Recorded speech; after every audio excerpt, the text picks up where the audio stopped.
Okay, so I wanted to make this short video to address a question that comes up pretty frequently for folks who are new to Medicare. Is they want to know, is there a deductible for Medicare?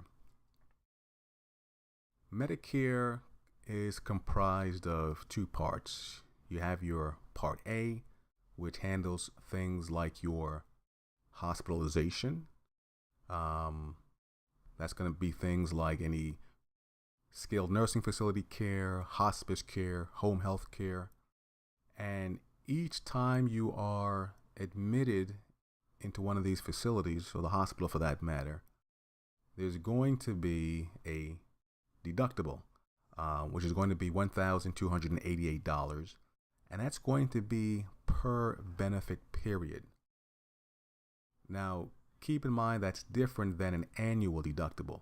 The benefit period typically begins once you are admitted into the hospital, and it ends when you have when you've gone 60 days or more of no hospitalization related care. Let me say that one more time. Once your benefit period begins, which is the day you get admitted, and once 60 days have gone by where you've not received any type of hospitalization care, then your benefit period ends, okay? And that's going to be for the first 60 days. If you're in the hospital for days 61 or longer, in addition to having to pay that $1,288, you'll also be responsible for daily co-insurance. And there is no cap on how much your 20% co-insurance can be. The other part of Medicare is going to be your Part B, which is for your medical related expenses. Think of that, for simplicity purposes, as pretty much anything that's done on an outpatient basis. So that's going to be things like seeing your doctors or other healthcare providers, durable medical equipment, your preventative services, things of that nature. Your Part B deductible is going to be $166 for the year, and that's one time. So once you've paid that for the year, you've satisfied your deductible for Part B, and then from that point going forward, you would just be responsible for your 20% co-insurance. Same for Part A. So between Part A and Part B, your co-insurance is unlimited. So let me give you an example from being on a hospitalization standpoint. Let's assume you end up being hospitalized on 3 separate occasions for 60 days or less each time you are hospitalized. So you have 3 separate benefit periods. You will end up being responsible for that $1,288 3 times. So just doing some basic math, you're going to come up with $3,864 worth of hospitalization deductibles that you would be responsible for. If you were hospitalized 4 times, 5 times, you would just repeat that process. You would multiply each time by that $1,288. As you can see, that can end up being quite costly, particularly if you're someone that does have some health issues and you do need a lot of medical care. So what are some solutions? Well, one of the most common solutions would be to get yourself a Medicare supplement plan, sometimes referred to as a Medigap policy. The more common supplement plans to choose from are typically going to be your Plan F, your Plan C, your Plan G, your Plan N. The Plan F is going to be the most comprehensive out of the group. That covers all of the Medicare categories at 100%. One thing to be mindful of with the Plan F is that it will be phased out come 2020.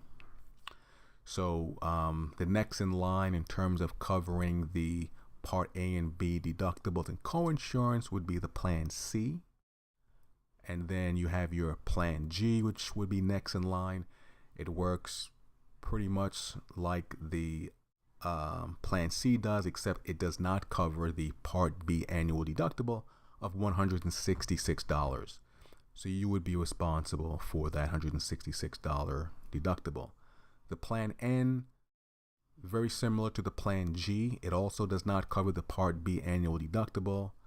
And for your Part B charges, such as your co-pays for any office visits, you may have a co-pay due which should not exceed $20.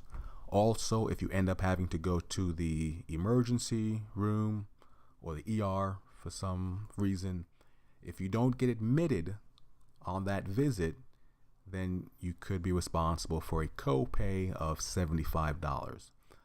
But aside from that, the N does cover the Part A deductible and coinsurance. So as you can imagine, the more comprehensive the coverage for the supplement plan, the more it's going to cost. So out of these four that I have here on the screen, the Plan N is going to be the cheaper out of the group, and the Plan F will be the most expensive, and the other two are somewhere in the middle. Another option for those individuals that cost may be an issue, you will have the option of getting yourself a Medicare Advantage Plan, sometimes referred to as Part C. The Medicare Advantage plans are typically going to be lower in cost from a monthly premium standpoint, but they can end up being a bit more expensive, especially if you do have health issues, because you will have there are annual max out of pockets. Very often that can range anywhere from $3,000 up to as high as $7,000. So it'll end up being cheaper for you to have the plan from a premium standpoint, but it can end up being more expensive as you start using it on an annual basis, especially if you are someone who is more sickly. For those of you that may have additional questions or you'd like to get some pricing information, you can get in contact with me by going to my website, which is going to be SeanWatsonInsurance.com. At the website, you can shoot me an email or you can give me a call, and I would be more than willing to discuss with you or answer any additional questions you may have. And as I mentioned, give you some pricing on what your best options will be in terms of a supplement plan or a Medicare Advantage plan. Hopefully I was able to give a little more understanding as to your Part A and Part B deductibles for Medicare. And until next time, you guys have a great day. Bye for now.